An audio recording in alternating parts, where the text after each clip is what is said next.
Tere, ma tänan siis taaskord Vaba Akadeemia külalislahket pere järjekordse kutse eest külalisloengule, kus mul on siis tänuväärne võimalus tutvustada oma viimase aja uurimistulemusi.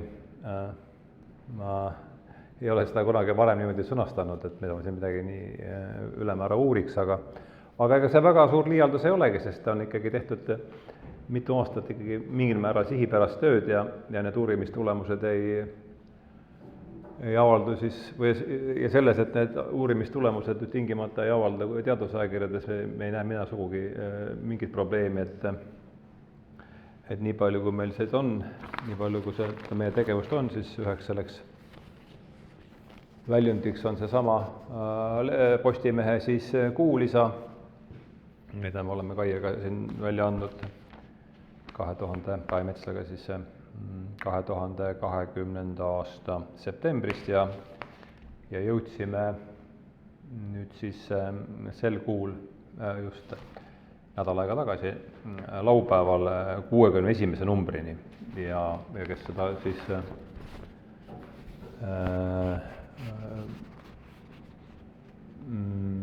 lehte varem on näinud, siis teab, et iga number on pühendatud ühele kindlale teemale ja sedapuhku me valisime siis teemaks kujutlusvõime ja see on ka mu tänase siis ülesastumise teema.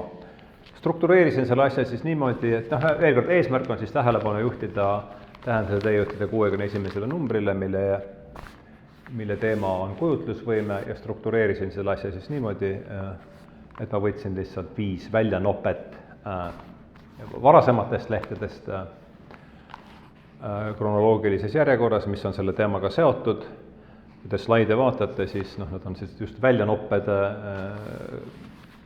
lehe 5 erinevas numbris ilmunud intervjuust, et nad ei ole sellised iseseisvad terviklikud tekstiüksused, vaid pigem jutupunktid, millel ma siis peatun. Et slaide on nagu ikka 5 koos avaslaidiga 6 ja ka siin siis pikemalt ei olegi põhjust vist väga niimoodi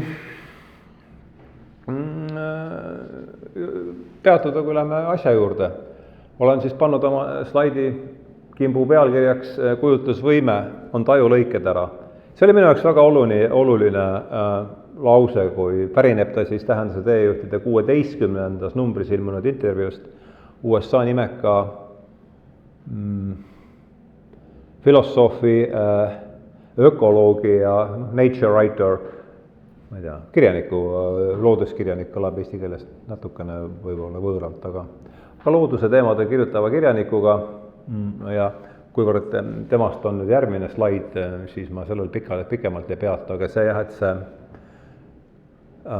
imagination is the creative edge of perception, see ma mäletan, et see oli huvitav lause ja seetõttu ma ta pealkirjaks siis ka võtsin. Alapealkiri viitab siis selle sama lehe 61. numbri juhtkirjale, samanimelisele juhtkirjale. Ta siis kerkib üles 2 kohas.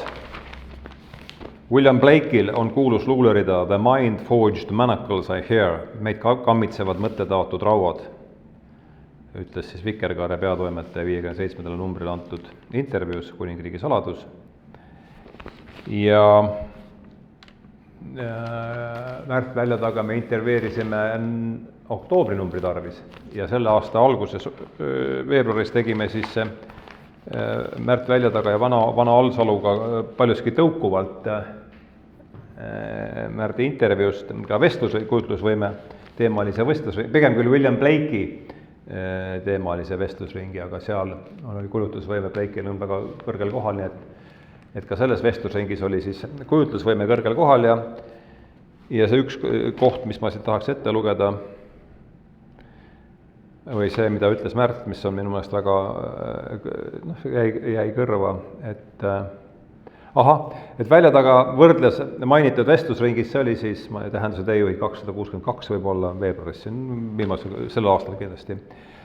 Väljataga võrdles ülalmainitud vestlusringis Blake'i meie enda müstilise luuletaja Jaan Kaplinskiga, kel kordub samuti motiiv kasvu kammitsevat seespoolt toksivast tipust. Me kõik tunneme, et mõttes epistatud rauad või vaimu taotud ahelad on hakanud ära kukkuma, aga mis sealt lõpuks välja koorub, ei oska praegu keegi ette aimata. On selline ooteseisund, minu arvates on kõige tõenäolisem, et jäädaksegi toksima, munakoor ei purune ja mingit uut ilmutust ei tule, ütles siis Välja taga saates. Ahah, ja siis muidugi selles vestlusringis on ka veel oluline mõte, mis siin haakub, enne kui ma edasi lähen. Et Blake rõhutab kujutlusvõime tähtsust, tema arvates saavad kõik maailma hädad alguse teatud tardumusest, kujutlusvõime kivistumisest. Noh, kas kõik hädad ühest asjast alguse saavad, on muidugi vaieldav, aga midagi seal tundub olevat, nii et sealt tuli siis see alapealkiri ja nüüd juhtmõte, kuivõrd kõik siin siis järgmisel 5 slaidil tutvustatavad mõtlejad on pärit raja tagant, siis ma mõtlesin, et oleks ju tore, kui oleks siin ka üks kohaga omakandi mees ettekandes ära mainitud ja see on siis füüsikaharidusega filosoof Jaan Kivistik, keda me intervjueerisime lehe 24. numbris 2000, ei pidi olema siis 24. numbri 22. aasta, 22. aasta oktoobris. Ja muidugi teine mõiste siis, mis siis tänases on kujutlusvõime ja paradigma, need on 2 keskset mõistet. Ja ma loen siis nüüd ette selle laiema konteksti või tutvustan nüüd selle laiema konteksti, kus ma selle Jaani tsitaadi võtsin. Jaan räägib siis selles intervjuus, avan siis selle väikse lausejupi tausta. Ma olen selline viriseja, räägib Jaan endast, kellel ei ole palju sümpaatiaid ega autoriteete. Thomas Kuhn on üks nendest. Ma tunnistan, et ta on mind mõjutanud. Kuhn küsib, kuidas mõista teaduse ajalugu. Ühesõnaga, jutt käib siin siis teaduse ajaloost. Ühed leiavad, et see on protsess, mis kulgeb loogika alusel. Võiks ju, mis siis veel areneb, tundub ju täiesti loogiline mõiste või mõte, et mis siis veel võiks mitte areneda loogiliselt kui mitte teadus. Teaduse arengu loogilise mõistmise traditsiooni esindab eelkõige Jaani sõnul siis Karl Popper.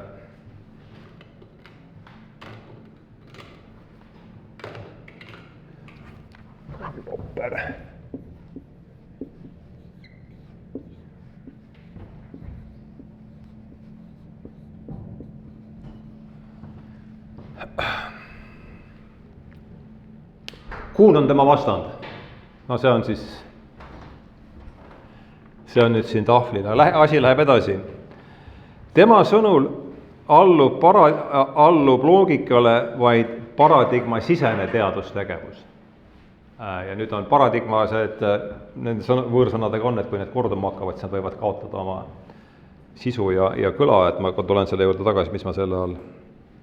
No sisuliselt paradigma on reaalsusmudel. Defineerime teda siis niimoodi. Tähendab, Kuhni sõnul allub loogikale vaid paradigma-sisene teadustegevus. Kes valitsevate kommete vastu eksib, saab vastu näppe. Uhuu ja pseudoteaduse sildid siin käivad tänapäeval päris kiiresti. Ühel hetkel astub aga keegi heade kommete vastu ja võidab endale vähehaaval uusi pooldajaid. Kui neid ühel hetkel piisavalt palju saab, ongi paradigma vahetus käes. Meie teeme nüüd niimoodi. Vana paradigma on aegunud, tsiteerin Jaani, me ei käi enam nii pikkade seelikutega. Sellele ei ole loogilist seletust, tagantjärele võib küll öelda, et uue paradigma selgitusvõime on suurem, see avab ka selliste nähtuste sisu, mida eelmine ei suutnud. Ühesõnaga, rõhk siis veel kord nüüd oma sõnadega ümber või üle korrates. Kuhn ja Popper on siis selles mõttes vastandid,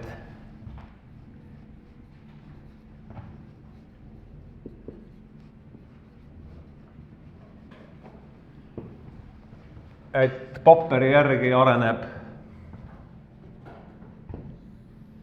teadus sihikindlalt, järjekindlalt ühe siis viimse tõe poole. Toomas Kuhni arvates on see liikumine siis pigem äkiliste suunamuutustega.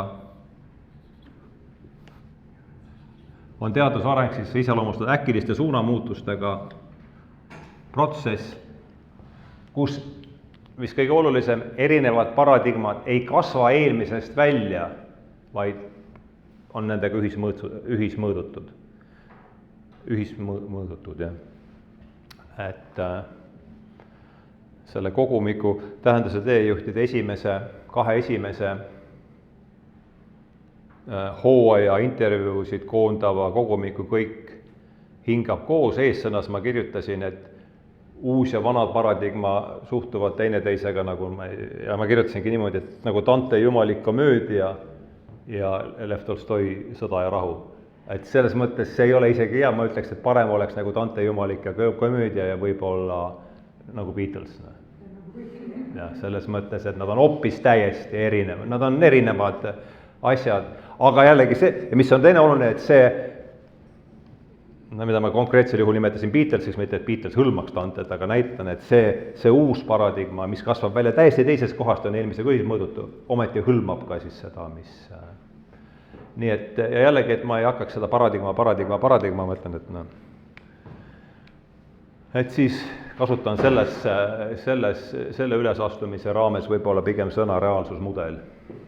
Või kui ma ka ütlen paradigma, siis nimetame seda siis üldiselt omaks võetud, veel kord siis tänase ülesastumise raames ma defineerin paradigmat kui üldiselt omaks võetud, üldjuhul teadvustamata reaalsusmudelit, mis defineerib sellisele ka meie selle, mida me reaalsuse all silmas peame, aga siin nüüd ei olegi esimese slaidi peale tehti rohkem midagi väga seletada, et lähen siis edasi. Esimene, saage siis tuttavaks David Abram, palun, Ühendriikide Ameerika, väga huvitav mees. Kas või juba seepärast, et ta alustas oma töömehe teed silmamoondajana. Teenis siis leiba õpingute kõrval kõikvõimalike kaarditrikkidega ja siin on paar lõiku, kus ta räägib oma.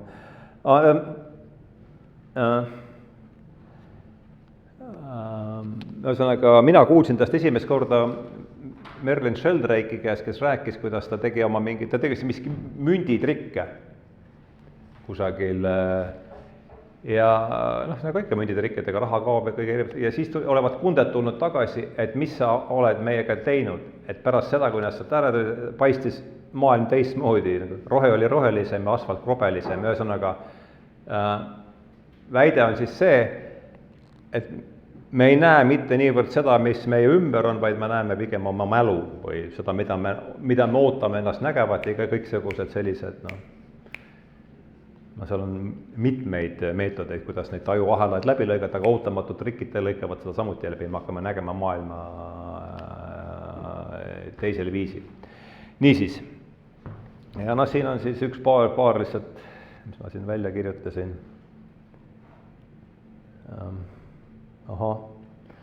Et siis ta räägib ise siis selles intervjuus, et ma alustasin oma töömehe teed silmamoondajana, sellest ma juba rääkisin. Ma teenisin ülikooli õpinguteks raha mitmesuguste trikkidega Uus-Inglismaa kohvikutes ja klubides. Pärast 2 aastat kolledžit tegin ma aastase pausi ja sõitsin Euroopasse. Ma esinesin oma trikkidega tänavatel. Paljudes linnades tekkisid probleemid, sest mul ei olnud tänaval esinemise litsentsi. Mu tänavakunstnikest rivaalid, enamalt jaolt muusikud, muutusid väga rahutuks, sest ma tõmbasin teilt publika ära. Ma olin mustkunstnikuna päris osav.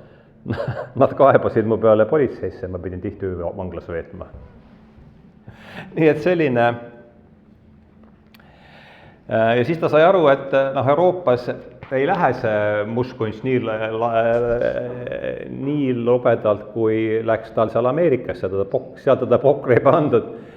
See oli veel niimoodi, et et mujal Euroopas tegi oma trikke, siis tegi politseinikele, need olid sellest ka nii rabatud, et lasid tal minna, aga Inglismaal öeldi, et mine näita meie ülemusele neid ja pandi ikka pokri. Ja siis ta pidi oma strateegiat muutma, et hakkas esinema klubides. Ja siis ta ütles, et ühel klubi õhtul vaatas teda keegi vennike üksi silmi tundide kaupa, keda ta, nagu ta tsiteerin teda otse, ma pidasin ennast peole smugeldanud suvaliseks joodikuks. Aga see ei olnud suvaline joodik. Need väikesed seiklusroo elemendid on selles. Vaid see oli kuulus psühhiaater R.D. Laing, kes on siis antipsühhiaatria liikumise üks rajaja. Tema idee oli see, et kui inimene satub psühhoosi, siis tema psüühika teeb läbi põhjapaneva muutuse ja siis tuleks ta ühesõnaga, et kui me selles olukorras ta psühhiaatrilisi ravimeid täis pumpame, siis me sellega pidurdame seda protsessi ja muudame ta eluks ajaks sandiks. Ja Laing kutsus ta enda juurde ja ta hakkas siis töötama tema patsientidega just nende silmamuundamistrikkidega ja nendega siis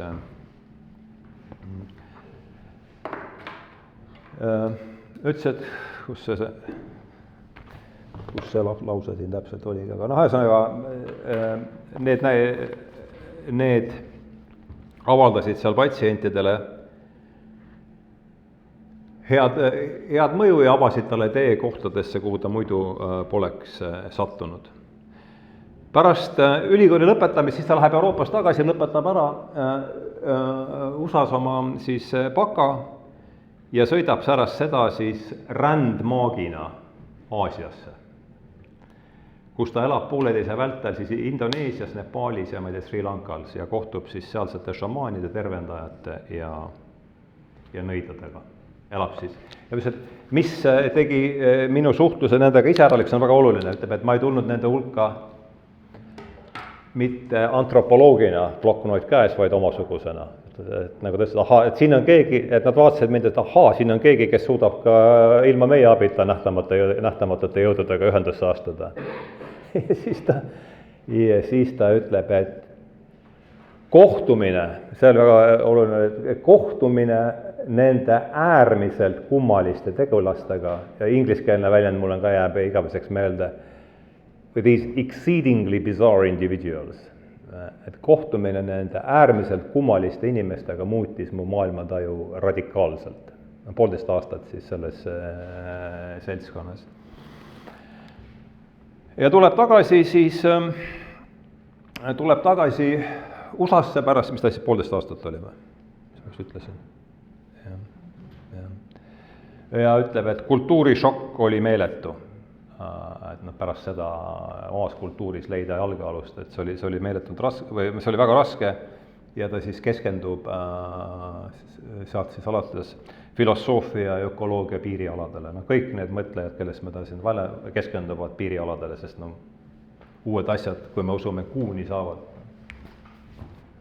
tulla äärealadelt, mitte vana paradigma keskvest, kus inimesed on lihtsalt juba treenitud asju nägema viisil, mis on neil kinni jooksnud.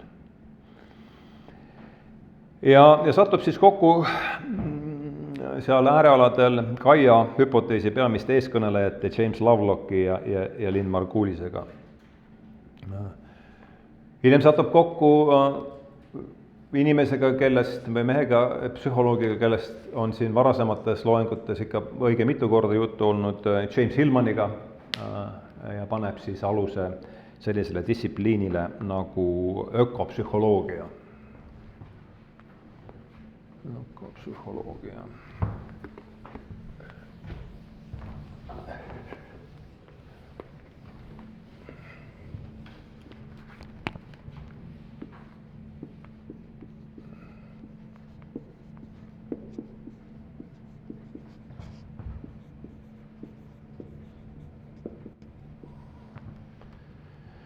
1996. aastal ilmub tema The Spell of the Sensuous, on see tema esimene raamat.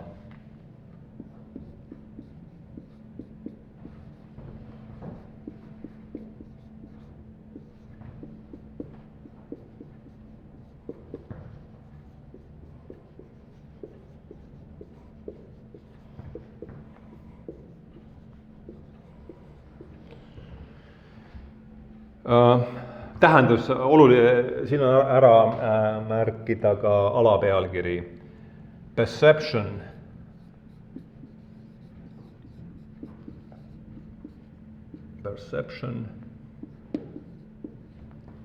and Language.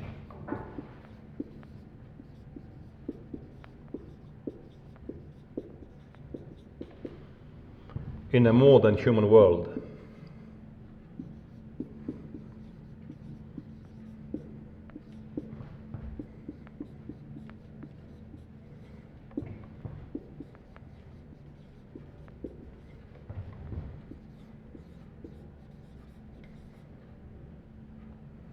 Võtame siis niimoodi.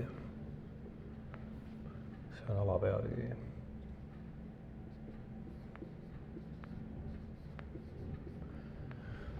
Perception and Language.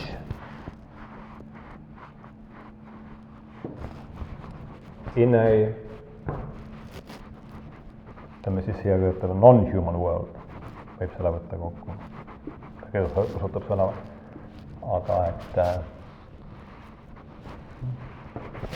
tajuvõime ja keel ei ole mitte omased ainult inimestele, vaid kogu universumile. See on sisuliselt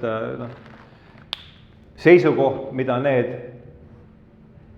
erakordselt kummalised inimesed, kellega ta 1,5 aastat seal Lõuna-Aasias kokku puutis, pidasid iseenesest mõistetavaks.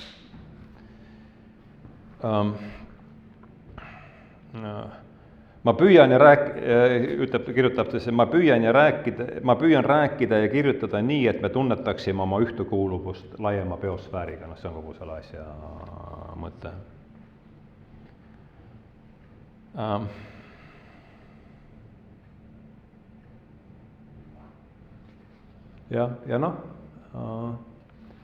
Idee on siis see, millest ma olen siin mitmel korral rääkinud, et võtame selle sama mõiste psüühe, mis on tähtsal kohal, siis on tulnud jutuks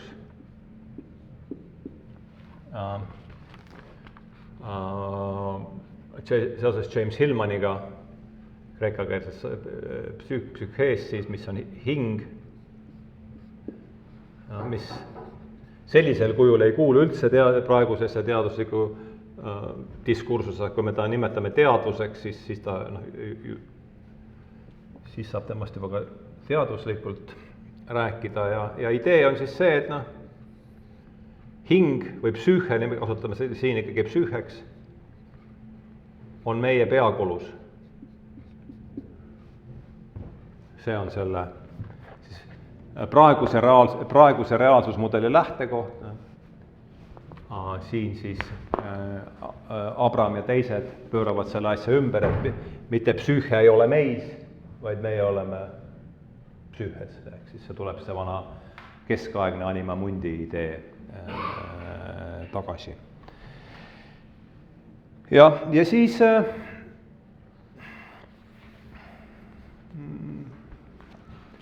see tsitaat, mis ma tal siis valisin, seda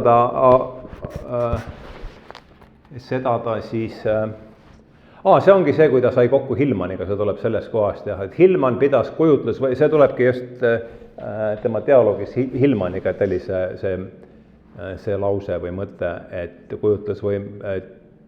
kujutlusvõime on tajulõiked ära.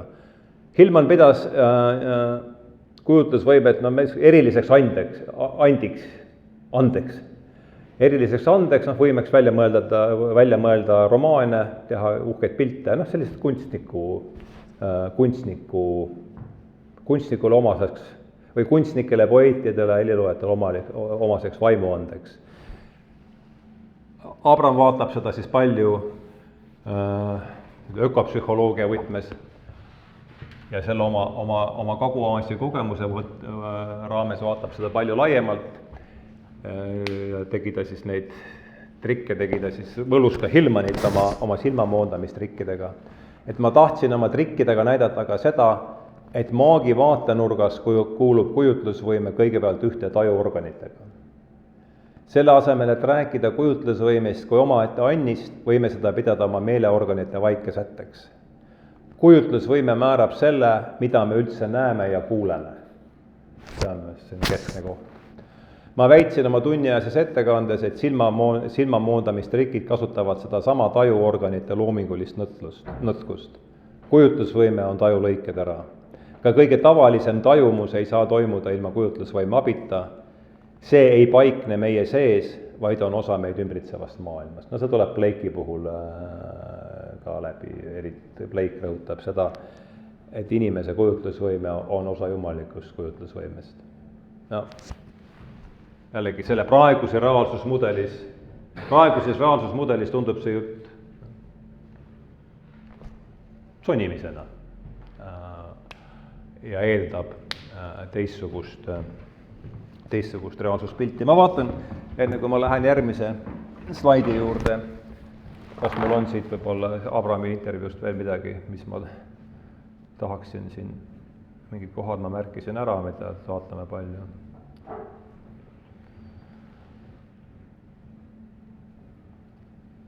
Ja noh, see sama, et nii ma hakkasingi nendel sümpoosiumitel, see on selle ökopsühholoogiast, et nii ma hakkasingi nendel sümpoosiumitelt oma sõpradelt küsima, kus te võtate, et psüühe asub meis? Võib-olla on meil aeg sellest iganenud oletusest lahti ütelda, loobuda lähtekohast, et psüühe on suletud meie pealuusse, tunnistada endale, et see paikneb väljaspool meid. Ma möönan, et teadvusel või psüühel on ka seesmine aspekt, aga see pole tingitud sellest, et psüühe asub meis, vaid meie asume psüühes. Me oleme selles üleni kogu oma kehaga ja kuulume selles mõttes ühte teiste loomade ja taimedega ning taevavõlvil sõudvate pilvedega. Kõik need elavad psüühes, mis ei kuulu mitte neile, vaid kogu planeedile. Psüühe seesmine tahk tõukub tõsiasjast, et meie asume psüühes, mitte vastupidi. See on huvitav, et täna, kui ma selle lugesin üle niimoodi tähelepanelikult selleks etteasteks siin valmistudes, siis noh, see on ikkagi 5 aasta tagune tekst, minu kirjutatud tekst, kuigi see on intervjuu. Jah. Et ma lugesin seda ikkagi teise pilguga, kui ma tolle ajal asjast aru sain, et noh, siis oli ta ikkagi päris, need mõtted tundusid mulle kõik väga uuena tollal, nüüd nad tunduvad kui rohkem, noh, kas nüüd enesestmõistetavana, seda on võib-olla palju öelda, aga kordades omasemana igal juhul. No üks siukene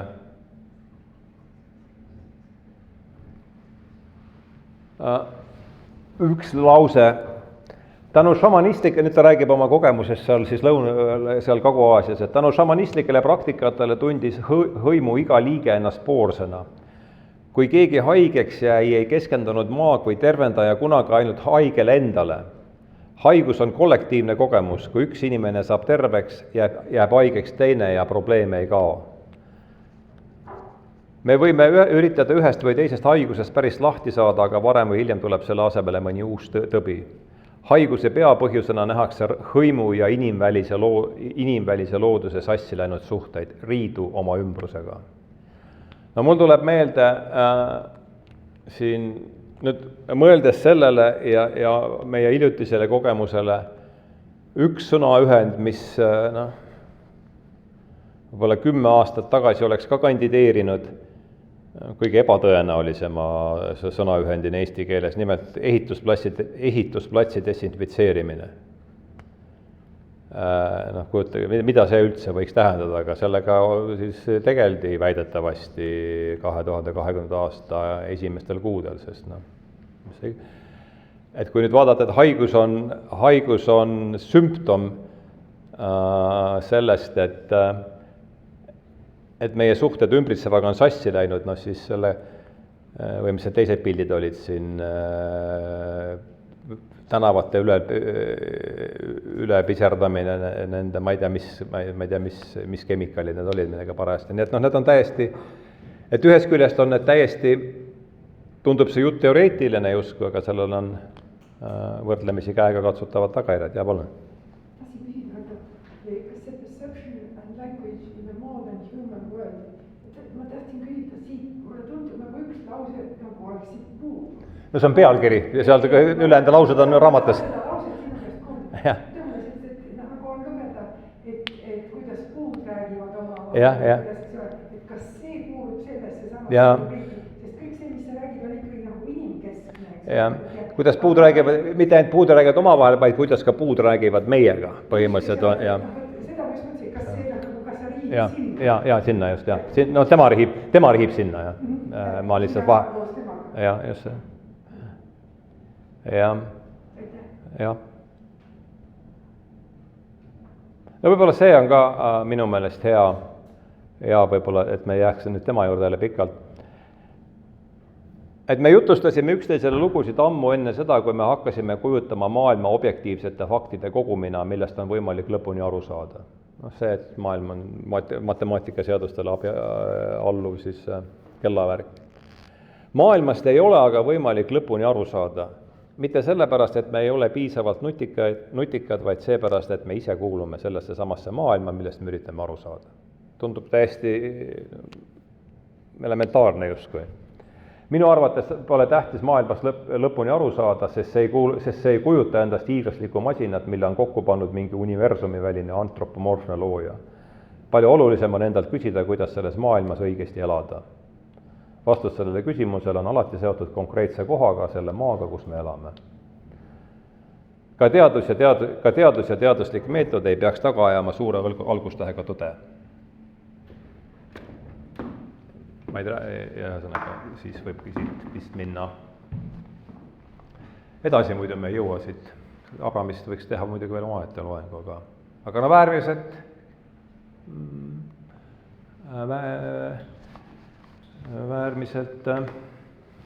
kirev tegelane. Gene Radin, USA psühholoog, Wikipedia andmetel küll parapsühholoog, mitte palju vähem kireva maskel tegelane.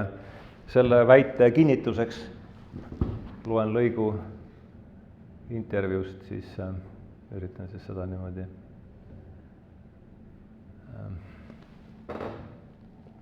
Ja siis küsin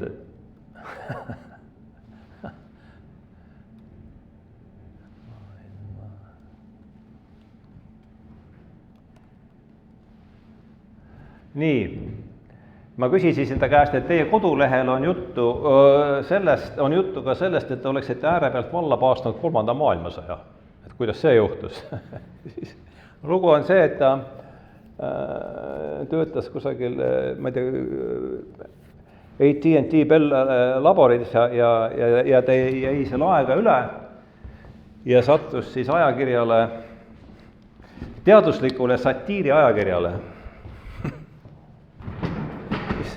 Praegustes oludes, mille pealkiri kõlab praegustes oludes päris päevakahajaliselt. Journal irreproducible.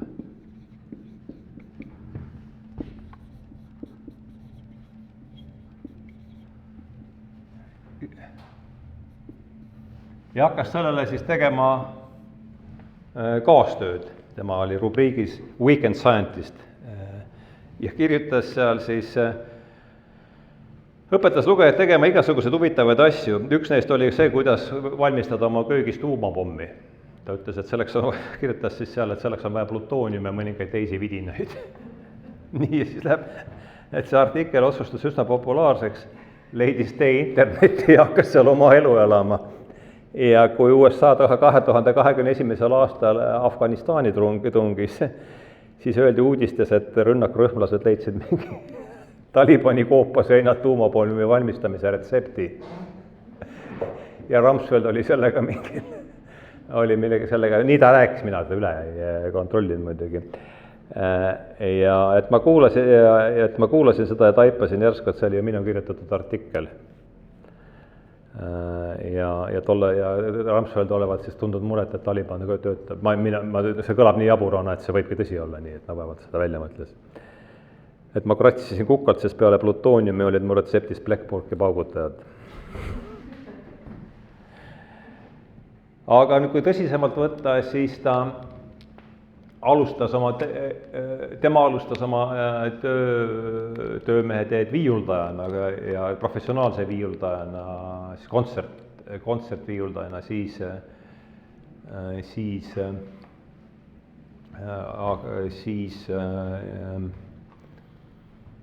spetsialiseerus sai temast elektrotehnika insenerist ja sealt siis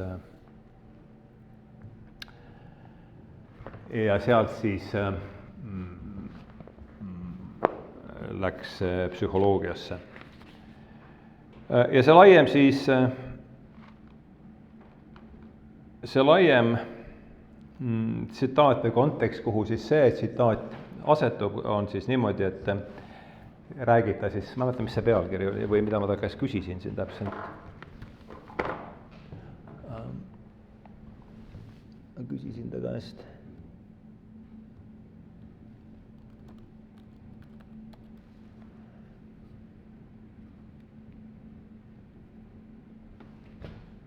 Ja.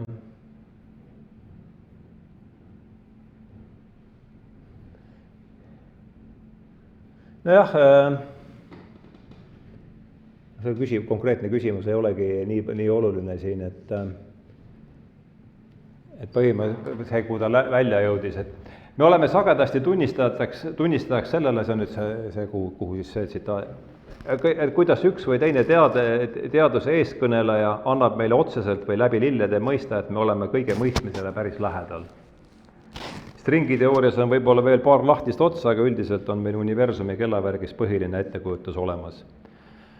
Mulle tundub see jutt väga upsakas, mida ta ilmselt ka tõepoolest on. Teadus on oma praegusel kujul olnud olemas paarsada aastat, universum on aga kestnud miljardeid aastaid, meil on veel palju õppida.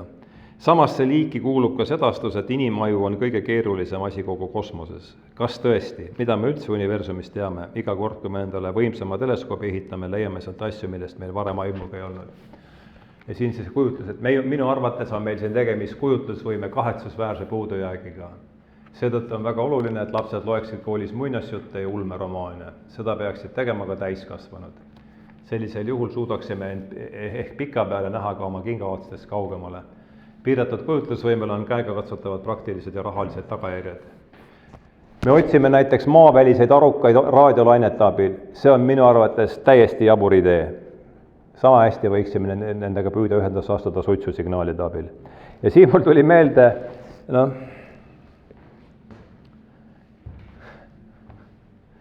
ütleme, lihtsalt oma elukäigust, et mina alustasin oma töömehe teed, ma ei tea, kus me selle alguse panen, võiks öelda tootmiskondis Rakvere pakiõpilasena, siis lihttöölisena küll, aga võtame siis niimoodi, et mikroökonoomika õppejõuna või ütleme majandusteooria õppejõuna, siis ilmselt kui juba olid mingid pagunid käes. Et mõelda, et kui palju olen mina ära triivinud sellest, milleks mind omal ajal ette valmistati. John Cleese, kes oli siis selle kuulsa Briti koomikute trupi Monty Python, siuke ideeline, no kindlasti eks nad olid seal kõik parajad liidrid, aga üks siuke silmapaistvamaid tegijaid, nii palju kui neid seal saab neid üldse jagada, tema suurim hirm oli see, et ühel hetkel tuleb kohalikust haridusametist keegi ütleb, et me oleme sinu haridusele kulutanud nii palju, anna see raha nüüd tagasi. Et kui ma mõtlen seda, et mis minust pidi saama ja mis must on saanud, et siis on sama hirm on kerge tulema, et ega. aga kus see hakkas pihta, noh, ma ei hakka seda pikalt jahvatama, ja olen seda varemgi rääkinud, aga jada oli see, et isiklikud probleemid, siis Jordan Petersoni kaudu Sheldrake, Sheldrake huvitav, siis sama Maddoxi lugu, eks 1981. aastal, kui Nate'i peatoimetaja ütles siis Rupert, ma ei hakka seda lugu siin pikalt ümber jutustama, kes on sellega, kes on neid loenguid ja neid meie asju jälginud, teavad seda niikuinii, aga põhiline tõsiasi on siis see, et Cambridge'i biokeemikuna lõpetanud Rupert Sheldrake kirjutas Indias raamatu Uus eluteadus 1981. aastal ja tollane ajakirja Nature peatoimetaja John Maddox ütles, et raamatute põletamine on kahetsusväärne komme, aga kui see komme oleks jõus, siis vääriks Sheldrake'i raamat põletamist. See oli see, mis mind, et see on tundub huvitavam kui viimase aja teadusuudised, see 40 aasta vanune. Ja siis hakkasin seda asja uurima ja hakkasin kuulama siit ja sealt Sheldrake'i loenguid ja nüüd, mis haakub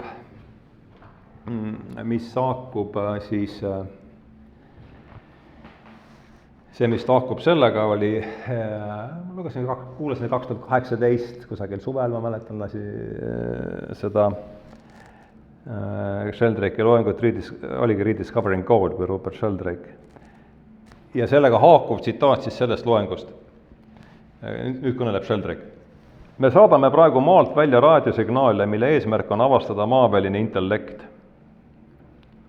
Nii rahastab Ameerika valitsus SETI-nimelist programmi, mille raames saadavad teadlased kosmosesse raadiosignaale, mille sisuks on algarvud, pi ülitäpsed väärtused ja muud matemaatilised valemid.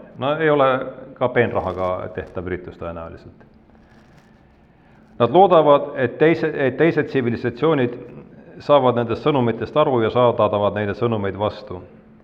Ja nüüd, see oli üks koht, et see oli üks olulise klõpse, mis tõmbas, see, mis siit nüüd järgneb, mis tõmbas, et see on huvitav, mida ta räägib. Nii. Meie enda galaktika, ja täna ma kontrollisin jälle peale meie galaktika, on veel 2 triljonit galaktikat praeguse seisuga. Meie enda galaktika ääreni on 100 miljonit siis valgusaastat. Nii. Aga kui selline sõnum peakski jõudma 100 miljoni aasta pärast galaktika teise otsa, ja isegi siis, kui nad peaksid ümbriku viivitamatult tagasi saatma, inglise keeles oli and even if they reply by the return of post, läheb 100 miljonit aastat selleks, et sõnum tagasi tuleks. See teeb kokku 200 miljonit aastat. Kellel siis veel küsimus meeles on? See on huvitav ja vaimukas, et tasub kuulata, mida ta räägib.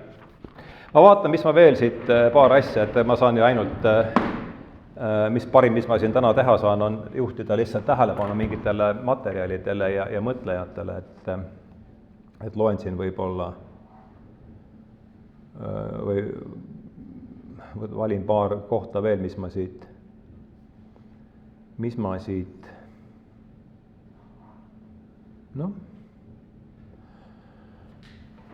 jah, ta kirjutas, tema raamatus oli, või tema raamat, millest me rääkisime selles intervjuus, oli Real Magic.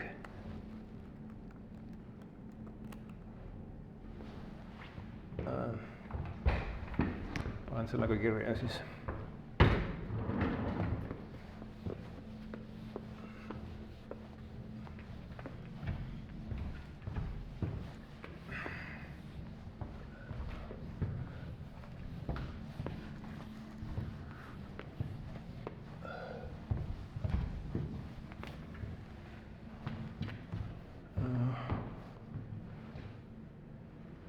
Dean Radin.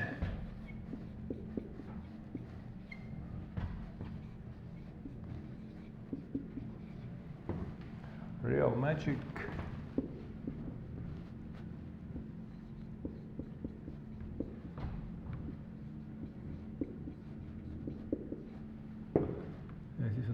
ancient wisdom.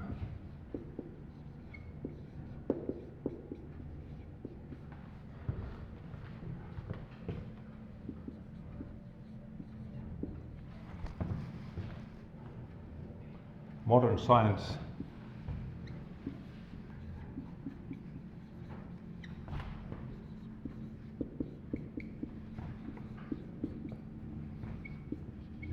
And secret power of the universe.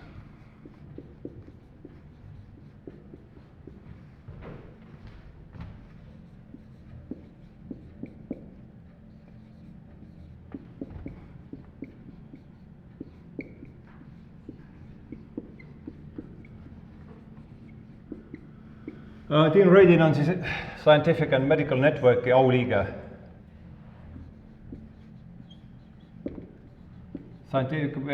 Britis see on Briti organisatsioon, mis ühendab sellised uue reaalsusmudeli eeskõnelejad, seal on auliikmeteks on seal siis peale ja siis jah, Scientific and Medical Networki auliige on muuhulgas ka Roger Penrose siis, kes võitis paar aastat tagasi Nobeli füüsikaauhinna. Teine Nobeli füüsikaauhinna laureat Brian Josephson kuulub siis auliikmete hulka, seesama Sheldrake, süsteemiteoreetik Erwin Laszlo, Stanislav Grof, kellest on siin ka vist olnud juttu, Ken Wilber, Ian McElchrist ja teised, aga ma tahtsin siit võib-olla paar asja veel ja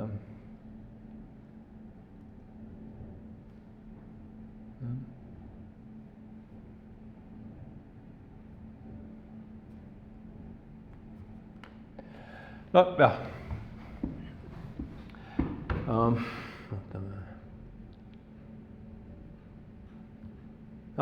seda ma tahtsin jah. Et ma kirjutasin oma raamatu 2017. aastal, sealt alates on palju muutunud. Üha enam moodi läinud teadvuse uuringud on seadud materialistliku maailmavaate järjest suurema kahtluse alla. Lisaks puhtakujulisele idealismile otsitakse alternatiive ka panpsühhismist ja kaheaspektilisest monismist. Need ideed on tulnud, me peame ennast üle lebisema, ei jõua neid siin ära, nendest ei jõua pikalt rääkida, aga idee on selles, et need ideed on tulnud peavoolu ja nendest saab nüüd rääkida ilma, et kohe naerualune tehtaks. See on olnud suur ja kiire muutus. See intervjuu oli 2023, nüüd on see muutused kiirenevad veelgi. USA filosoof Thomas Kuhn kirjutas sellistest muutustest oma 1962. aastal ilmunud raamatus Teadusrevolutsioonide struktuur. Teadus areneb igal ajajärgul teatud paradigma raames, millesse kõik teadlased usuvad. Ajapikku hakkavad aga kuhjuma valitsevasse mõtteraamistikku mitte mahtuvad anomaaliad, nagu näiteks meeltevälised ajujuhtumid. Alguses sellised andmeid lihtsalt ignoreeritakse, neid pole olemas, kui mudelisse ei mahu, pole olemas, aga vaibaalune muutub järjest paksemaks. Aga seda pole võimalik lõpmatuse teha. Ühel hetkel leiab Kuhni sõnul paratamatult aset kriis, mille käigus kerkivad esile uued alternatiivid. Nagu sellistel juhtudel ikka, tahavad osad jääda vana paradigma juurde ja teised sealt edasi liikuda. Minu arvates oleme praegu suure paradigma vahetuse keskel. Uus pole ennast veel kehtestanud, aga me liigume selle suunas. Lisaks eespool nimetatud 3 alusoletusele, nendest ei jõua siin praegu rääkida, ütleme eelseisva transformatsiooni käigus tõenäoliselt lahti ka arusaamast, et teadvus on suletud meie pähe. See on otseselt see, millest rääkis David Abram, eks ole. Ja üks oli ka veel, siin on valik,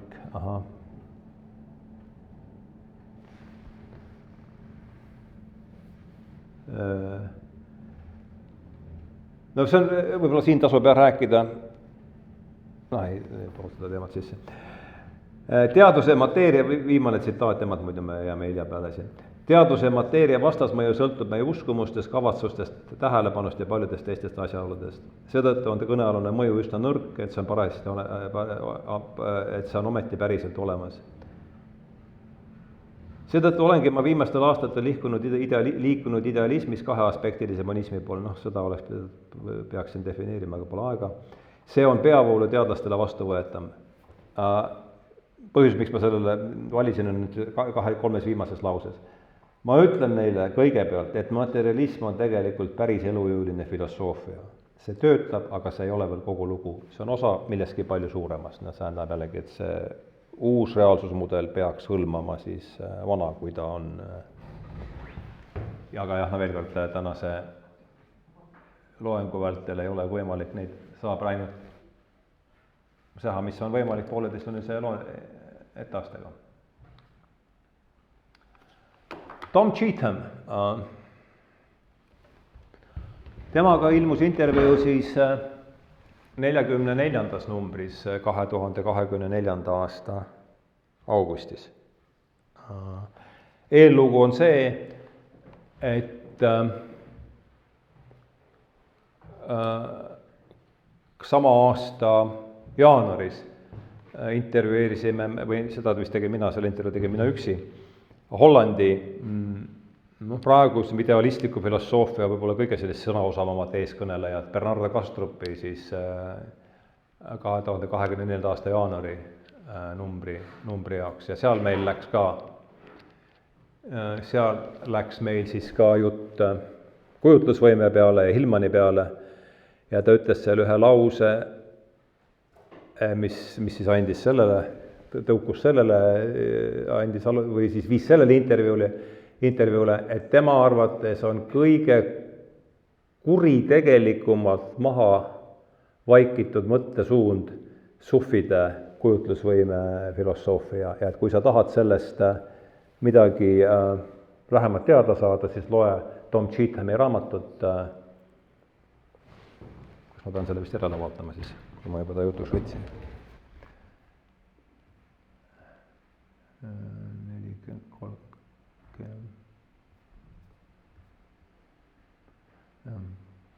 Kui sa oled temast, et Kastrupi sõnul on lääne filosoofias kujutlusvõime keskuses kirjutanud kõige veenvamalt prantsuse filosoof ja orientalist Henri Corbin, kellest on siis ka seal. Tema on nüüd juba küll surnud. Juba mõnda aega. Ja kui sa oled temast huvitatud, ütles Kastrup, siis soovitan sulle eelkõige Tom Cheethami raamatut All the World on Icon. Tom Cheetham.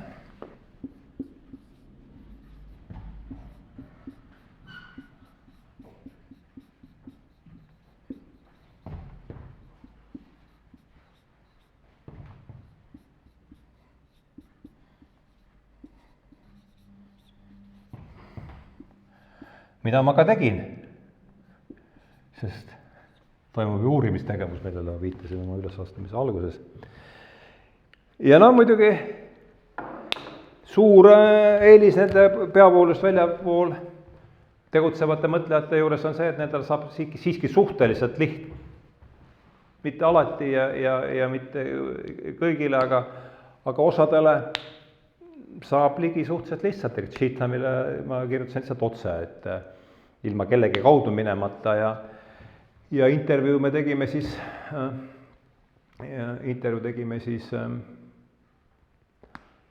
nagu ma ütlesin, pea 2 aastat tagasi, 1,5 aastat tagasi. No ka siukene otsija, ütles, et alustas pärast ülikooli, astus mitmetesse doktoriprogrammidesse, kaasa arvatud teoreetilisse füüsikasse, jättis nad pooleli, siis töötas 10 aastat puussepana ja siis otsustas, et tahab ikka minna kooli tagasi. Ja isiklikud probleemid viisid Hillmanini ja Hillman viis Corbinini ja Corbinist hakkas siis, Corbini kaudu jõudsin mina temani. Südame mõte oli jah, siis selle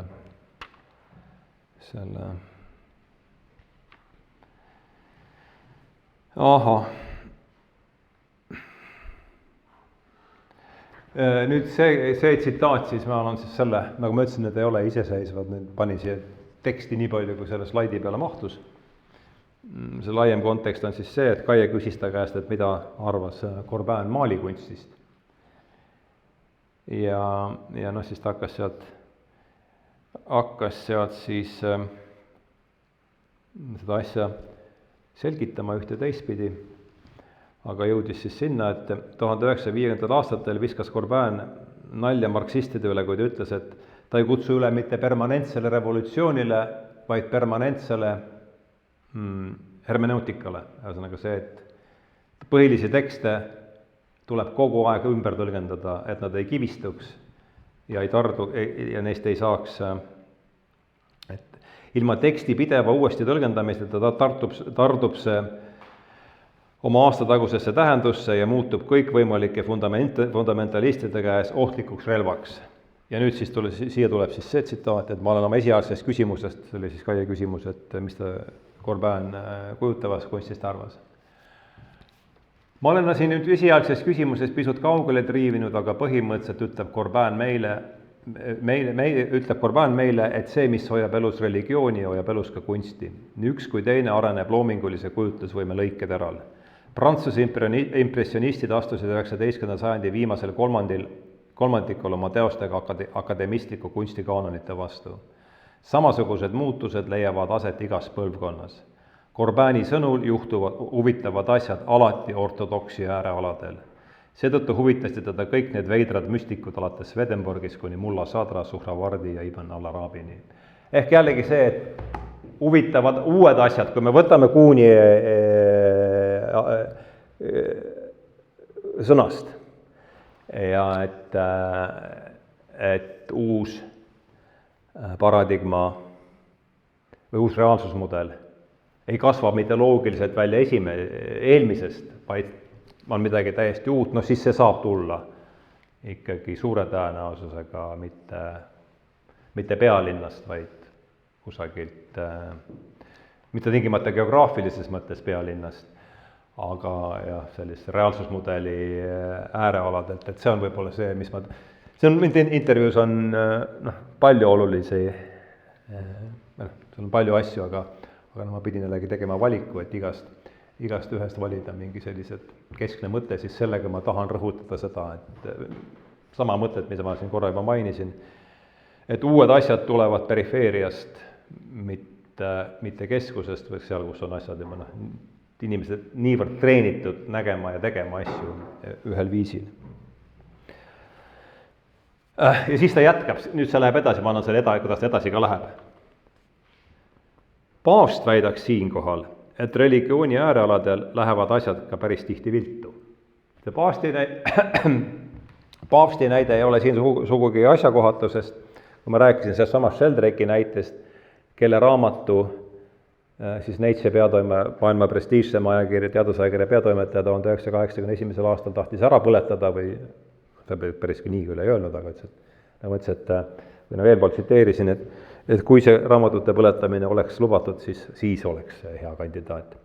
Aga tema ütles otsesõnu, et BBC-le antud intervjuus kaamerasse, et Sheldrake tuleb mõista hukka samadel põhjustel nagu Sheldrake tuleb mõista hukka samamoodi ja samadel põhjustel nagu Galileo, see on ketserlus. Et tema käsitles ennast teadusmaailma paavstina. Et selles mõttes, siin ei ole küll sellele viidatud, tema Sheldrake'i nime sellest intervjuust läbi ei käinud, aga ja miks ma Sheldrake'is ka nii palju juttu teinud, et tema oli see tee, kuidas ma üldse sattusin sellele, üldse nendel teemadel mõtlema, sest endise mikroökonomistina veel kord, ma peaks kõik oma haridusraha tagasi viima sinna.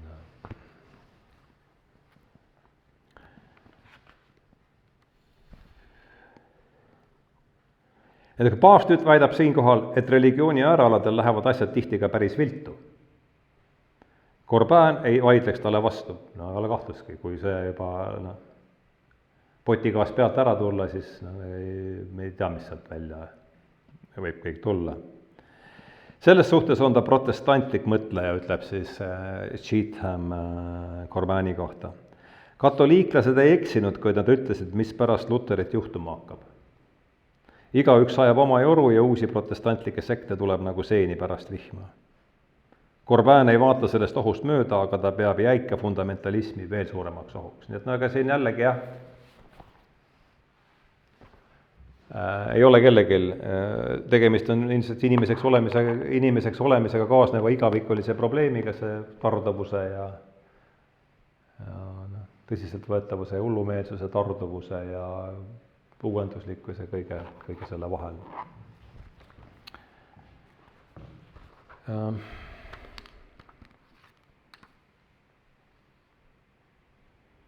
Jah.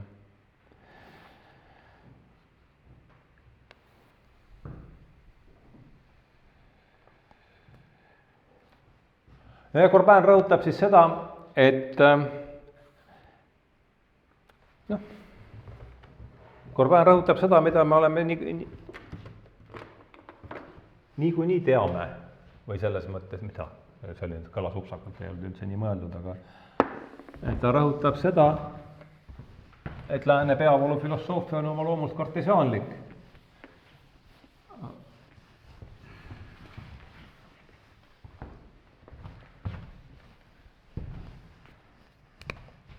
Siin on seesama res extensa.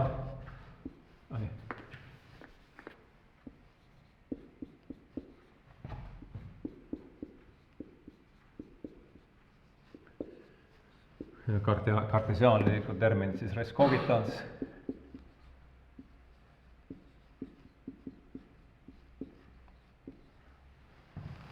Mis objektiivne reaalsus, ei ole küll otsene tõlge muidugi, aga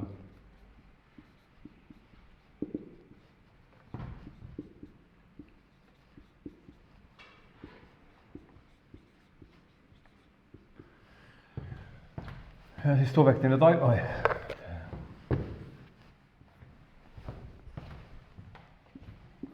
subjektiivne taju.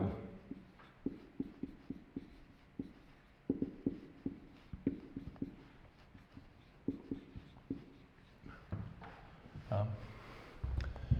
Et see, mis siin toimub, ei avalda sellelegi vähimatki mõju. See on ette antud ja kui on nii, siis meie parim, mis me teha saame, on puhastada ennast, puhastada enda tajuaparaat kõikvõimalikust subjektiivsusest ja luua siis oma meeles selle objektiivse maailma täiuslik subjektiivne peegeldus. See on see epistemoloogiline lõppjaam ja kui me meenutame siin seda, mis ütles Steve Radin vist, kes oli oligi eelmisel slaidil vist, et kui ma kuulen mõnda teaduse eeskõned kõnelemas, et kohe-kohe, et näed, stringiteoorias on veel mõned lahtised otsad, siis on kõik jokes otsad, siis see ütleb põhimõtteliselt, et see pilt ongi nüüd loodud.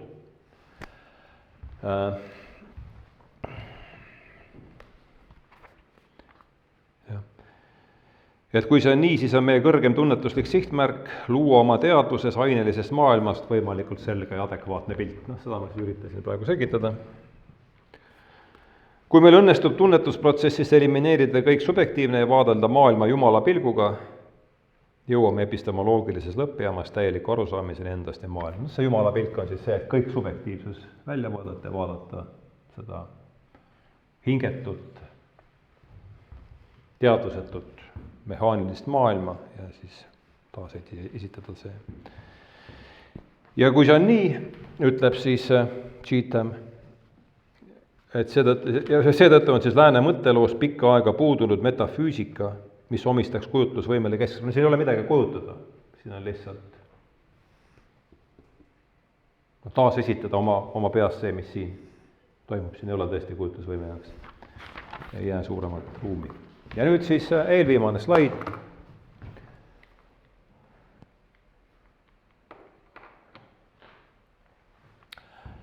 Nüüd selles samas numbris, millest kõik pihta hakkas, või millest ma ütlesin, et mille tutvustamine on tänase ülesastumise peamine eesmärk. Intervjuu siis Briti psühhoterapeudi Mark Vernoniga, see on meie teine intervjuu temaga, esimene ilmus 2000, see pidi olema siis see oli 14. number, jah? Ei, 14 ikka, jah? november 2021 siis, jah. Et annan siis jälle sellise laiema tausta. Ahah, ma küsin, ja põhjus, miks me siis temaga rääkisime, oli see, et tal eelmisel aastal siis ilmus raamat William Blake'ist. Ja Blake'ist me siis rääkisime ja ja miks me Blake'ist rääkisime paljuski siis, mida ütles, palju põhjused, aga mida ütles siis Märt Väljataga, et Blake'i arvates saavad kõik asjad või kõik hädad alguse tardunud kujutlusvõimest. Ja ma ei olnud seda ingliskeelset sõna ma ei olnud varem väga palju, ma olin seda varem kuulnud, aga kui ma esimese korda kuulsin, siis ma olin üllatunud, et niisugune sõna on olemas. See sõna on nimelt solutionism.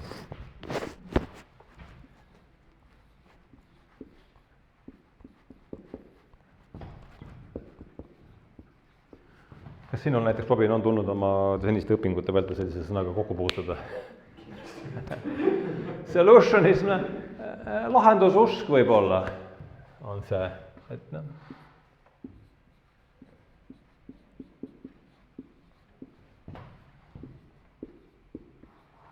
See on siis käsitlus või arusaam, et elu kujutab endast põhimõtteliselt lahendatavate probleemide kogumikku. Mida? Võrrandite süsteemi. No põhimõtteliselt võrrandite süsteemi, jah. Põhimõtteliselt lahendatavat. Lõplikku. Ja ta jah, lõplikku ja võib-olla diferentsiaalvõrrandid, eks ole, aga ikkagi lõplikku, jah. Just nimelt, ja lõplikus on siin väga oluline. Ja siis ma palusin tal seda, et Blake hoiatab meid selle eest. Ma just annan nüüd siis selle tsitaadi tausta, kus ta siis tuleb, et see on pikem siis taust ja vastab siis selle küsima nii, et mitmed mõtlejad on juhtinud tähelepanu tõsiasjale, et me esitame endale üldjuhul ainult neid küsimusi, millele me arvame vastused leidvat. See tundub ka, eks ole, päris mõistlik. Kas siis praegu või mõne aja pärast. Ja no ega sellele võiks ju öelda ka, et mis see siis alternatiiv nii väga on, eks, et ega see ei ole ka. Aga siinkohal on just see, et hästi küsimus oli juba pool lahendus. Aga häda on selles, et on palju asju, mille kohta me isegi ei oska küsida. Just nimelt, selle reaalsusmudeli raames. Solutionism, eks ole, see juba eeldab seda, et me oskame asja hästi küsida. Et selle reaalsusmudeli raames meil ei ole aimugi küsimus siis, mida saab küsida. See on see, millele ta tänuväärselt minu meelest tähelepanu juhib. Minu meelest selles suhtes see Kuhni paradigma mõte on väga palju parem kui seesama Popperi. No mulle tundub ka, jah. Paradigma ikkagi eeldab seda, et see on nagu täitsa ikkagi nagu biitid, eks ole, ja selles suhtes on minu meelest see väga palju loogilisem. Sest on ebaloogilisem. Sellepärast, et paradigma on see mõte, et nagu see, eks ole, et täiskasvanu on lihtsalt suur laps, eks ole, see ei ole nii, jah, täpselt see on. No minu see tundub ka usutav paljudele. Minu arust see, mis sa ütlesid enne selle kohta, et raha tuleks tagasi võtta hariduses, see on just, mina ütleks niimoodi, et sa ei oleks seal, kui sa poleks ka tegelikult läbinud. Ja minu meelest, eks ole, Kuhni seesama see paradigmasse sinna jõudmine, ta ei oleks sinna jõudnud. Ei, no muidugi. Kui ta poleks, ei, ma saan aru. Selles eelmises paradigmas olnud. Ja ma saan aru võib-olla, et eeldatakse, et oleks, veaks enda, ma ei tea, meil plaanikomiteed küll ei olnud enam selle ajal, aga ühesõnaga see jääda. Ja just see, kust tuleb mõte, nagu ütles koht räägi, me ei tea, kust tuleb mõte, vaat see ongi, ta ei ole varase. Nii ta on, jah. Üks ole, et ma ei ole ühegi oma vastus ei jõudnud lineaarselt tuleb tili. Jah, nii. Või lineaarselt, nagu niimoodi sammud. Põhimõtteliselt küll, jah. Ja siis jällegi, et väljaspool seda, et see on, ütleb, et see on põhimõtteliselt küsida küsimusi, millele me arvame leidvat lahendusega, mis sellest siis nii väga halba on, aga see suleb meid jällegi sellesse samasse ühte mudelisse ja suleb meie silmad asjaolu eest, et väljaspool seda mudelit on võimalik küsida küsimusi, millest meil praegu aimugi pole. Ja sellest nii. Sedamööda, kuidas meie ees avaneb laiev maailmavaade, kaotavad varasemad küsimused oma aktuaalsuse ja asenduvad uutega. Blake sai sellest väga hästi aru ja see oli minu arust väga ja nüüd läheb siis juba sinna. Blake sai sellest väga hästi aru, tema loomingus on kesksel kohal vastandike jõudude contraries mõiste.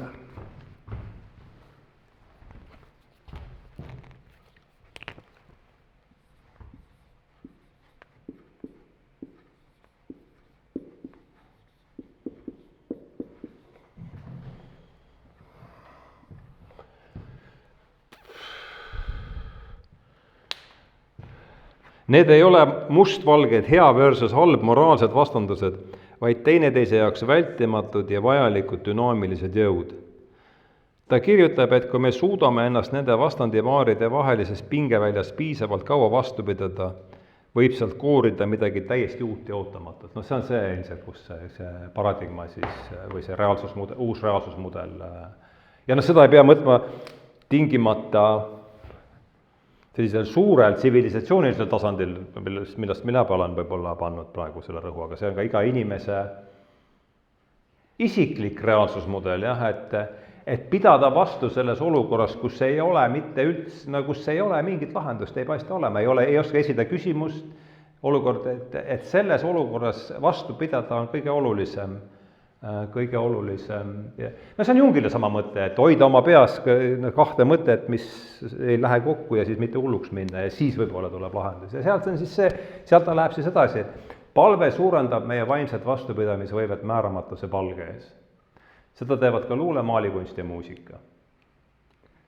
Teadlases räägitakse kõnealuses kontekstis Toomas Kuhni kiiluveest paradigmadest, tihtipeale teadvustamata reaalsusmudelitest, mis võimaldavad meil jõuda paljudes valdkonnades põhjapanevate avastusteni, ent jäävad siis elule jalgu.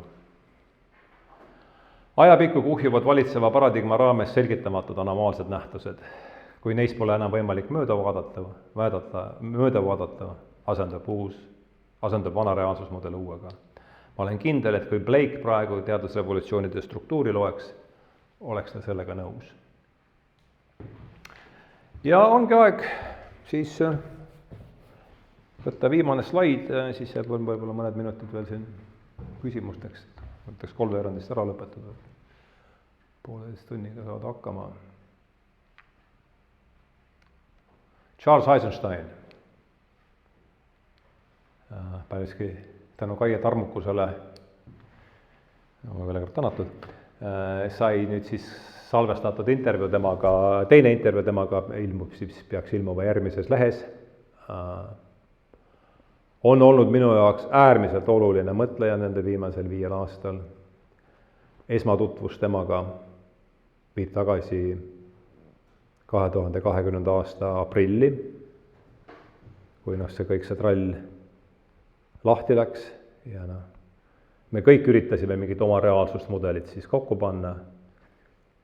Ja mina sain oma jala maha siis, kui 12. aprillil ilmus, siis Rebel Wisdom oli tolleaegne siukene uudiste platvorm, mille jutt tundus mõistlik, või millel oli ajalugu taga, mis tundus mõistlik, mida ma usaldasin. Ja seal ilmus siis David Fulleri intervjuu Charles Eisensteiniga, kontrolli epideemia ja ta ütles seal siis lause, mis pani, veel kord andis mulle reaalsusmudeli järgmiseks 3-4 aastaks, et üheski meie vastuses koroonaviirusele ei ole midagi uut, nad kõik kujutavad endast varasemate trendide võimendatud vorme, et see, mis seal pinna all oli küdenud, see tuli lihtsalt nähtavale ja saavutas sai siis suure võimenduse ja enne kui ma siis ma rääkisin siis, see intervjuu on mul veel pooleli, ma praegu kirjutan seda kokku, et nii palju, kui ma teda siin on, ma ei hakka muidugi, aga enne kui ma selle, et esimene küsimus,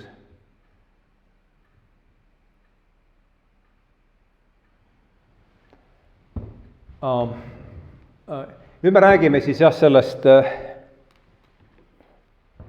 no see tuleb ikkagi otse jah, sealt võib-olla pigem nüüd see asetub selle cheatami, et uued asjad tulevad äärealadelt. Ja esimene küsimus, mis ma talle küsisin tulenevalt sellest siis ajaloost, oli see, et kuidas te täna koroona ajale tagasi vaatate? Ja vastus on siis järgmine ja siis siit ma hakkame lõpetama.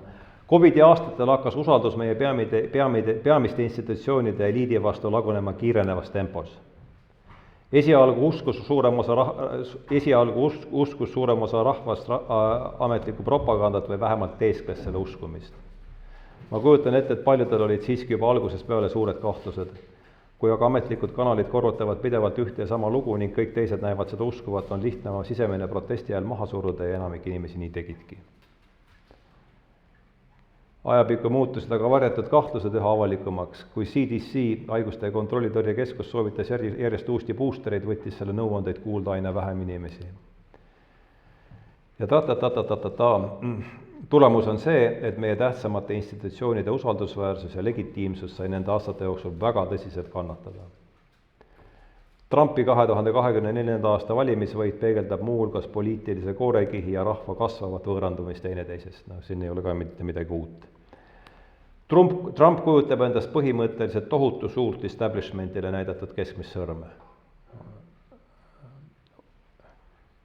Olgugi, et nii mõneski mõttes on ta osa sellest samast establishmentist, kõlab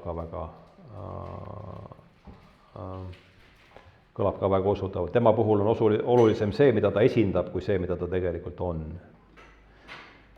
Ja nüüd siis sissejuhatuse lõpetuseks, et tänaseks on korruptsiooniteoreetikute tume aimdus, et mädalõhn ei imitse üksnes paari põrandalaua vahelt, vaid kogu süsteem on läbi ja läbi korrumpeerunud, saanud ümberlõkkamatuks tõsiasjaks. Covid kiirendas oluliselt pikalt käigus olnud pinnaaluseid arenguid, kõige silmnähtavamad märgid riigivõimu ja peavoolumeedia usaldusväärsuse langusest on olnud Brexit, Prantsusmaa kollased vestid, Trumpi esimene valimisvõit. Täna nõuab sellest tõsiasjast möödavaatamine lihtsalt järjest heroislisemaid jõupingutusi ja see saab ilmsiks järjest suuremale hulgale inimestele. Ja nüüd siis selle tsitaadi taust. Et mina ei ole ma panin sellele artiklile proovi pealkirjaks, ma ei tea, kas ta selleks jääb, Epsteini vaidide valguses. Mina ei ole selle teemaga väga niimoodi, aga ma saan aru, et nende mõju USA, et see, mis sellest usaldusväärsusest veel järele on jäänud, on saanud nüüd ikkagi,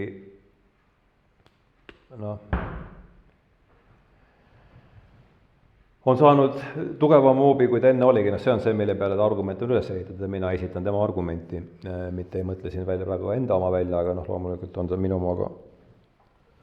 omaga, ma usun pigem või ma usaldan pigem siis teda kui mõnda muud. Et ma kirjutan just artiklit, ma toon selle eelloo siis sellele tsitaadile seal. Ma kirjutan just artiklit, mille töö pealkiri, see kirjutab siis Eisenstein, ma kirjutan just artiklit, mille töö pealkiri on Reality is Breaking. Just nii see muu meelest praegu järjest suuremate rahvahulkude jaoks on. Alguses võidakse sellest asjaolust proovida küll mööda vaadata, aga seekord see ilmselt ei õnnestu. Kui see juhtub, kaotavad segadusse aetud inimesed kõigepealt suunataju. Sellises seisundis on nad kerge saak kõikvõimalikele poliitilistele narratiividele, mis nende talumatust emotsionaalsest kitsikusest välja lubavad aidata. See on asja tumedam pool, aga see pole ainus. Kui vanad lood kokku kukuvad, tekib võimalus uutele teooriatele teaduse ja filosoofia äärealadelt. See on nüüd, muidugi ma arvan, et see poliitiline pool praegu niivõrd üle sellest, mis seal teaduse ja filosoofia äärealadel toimub, aga selle juurde jõuame tagasi. Teades, et tal on endal olnud Sheldrake'iga intervjuu ja teades minu huvi tema vastu, siis jätkab ta niimoodi, et võtame see kas või sellesama Rupert Sheldrake'i, kes on viimased 4 aastakümmet uurinud nähtusi, mille pärast teda viisakas seltskonnas naeruvääristati. Igaühele, kes on tema teaduslike tööde vastu eelarvamuste vabalt põhjalikumat huvi tundnud, paistis see päris veenev. Sheldrake on aga vaid üks näide paljudest teistest põlualudes valdkondades toimetanud teadlastest. Kui me võtame ette mõned mittetraditsioonilise vähijuuringute, inimpotentsiaali, keha, vaimu, ufode, alternatiivenergia, biodünaamilise põllumajanduse, homoöpaatia ja nii edasi, vallas aastaid tegutsenud teadlase töö, siis näevad ka need kaunis kaalukad. Sellest ei saanud aga kuni viimase ajani avalikult rääkida, sest mida mul oleks olnud õigupoolest öelda. Sa pead kõigepealt kulutama päevi ja nädalaid, et end kõnealuse teemaga kurssi viia. Täiesti loogiline. Saad kätte mingi uus nimi, vaatan Wikipeediast järele, pseudoteadlane ja parapsühholoog. Pole mingit põhjust edasi vaadata. Samal ajal, aga nüüd tuleb siis see, et samal ajal võid sa ka Michael Shermerilt või mõnelt teiselt peavoolu valvekonnas, Michael Shermer on neist üks lihtsalt ingliskeelses maailmas üks tuntumaid, meil on siin ka mingi oma skeptikute puhvet, nemad ei ole küll eriti nähtavad, nad minu arust ei ole, aga midagi nad siin ka oskaldavad. Et samal ajal võid sa aga minutiga Michael Shermerilt või mõnelt teiselt peavoolu valvekorral teada saada, et see kõik on üks uhuu. Miks? Sest Harvard ütleb nii, sest MIT ütleb nii. Kaitsta oma hereetilist hüpoteesi tähendab seega minna avalikult vastu nende samadele mõjuvõimsatele institutsioonidele, mis on viimastel sajanditel põhjapanevalt vorminud meie kollektiivset identiteeti. Nüüd, kus Epsteini failid on meie ühisele tegelikkust tajule pommi alla pannud, tekib kõigile nendele reaalsuse äärealade pagendatud teooriatele, doktriinidele, mudelitele, hüpoteesidele tohutu uus võimalus. Ühesõnaga, praegu oleme vana loo kokkuvarisemisele palju lähemal kui koroona alguses. Jah, see juhtub praegu meie kõigi silme ees. Ma arvan, et see on hea koht, kus tõmmata kokku asi. Ja võib-olla see, mis mulle, no ma seda ei jõua seda, aga et siiski see koht, jah, võib-olla sellega on.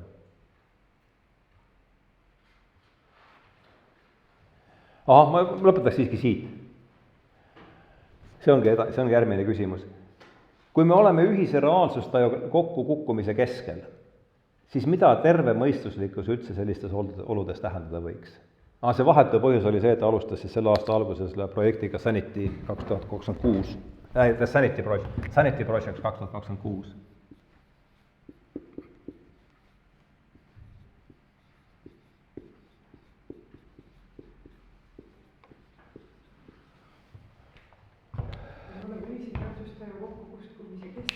Ja ka läheb. Ja mida terve mõistuslikkus seda, et kui meie ühine reaalsusmudel laguneb, mida sellises olukorras mida me võiks üldse mõista sellises olukorras terve mõistuslikkuse all?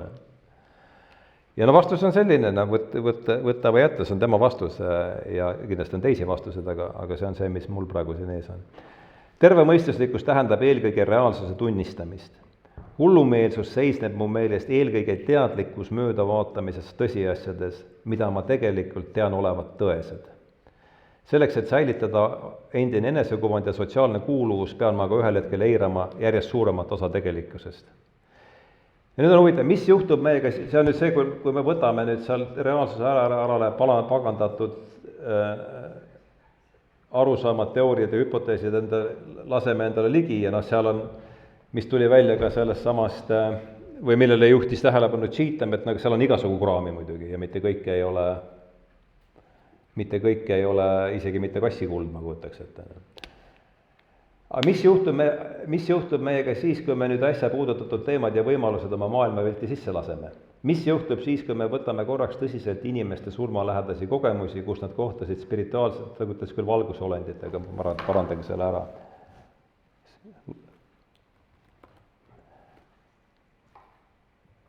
Kes andsid neile elu muutvaid juhiseid.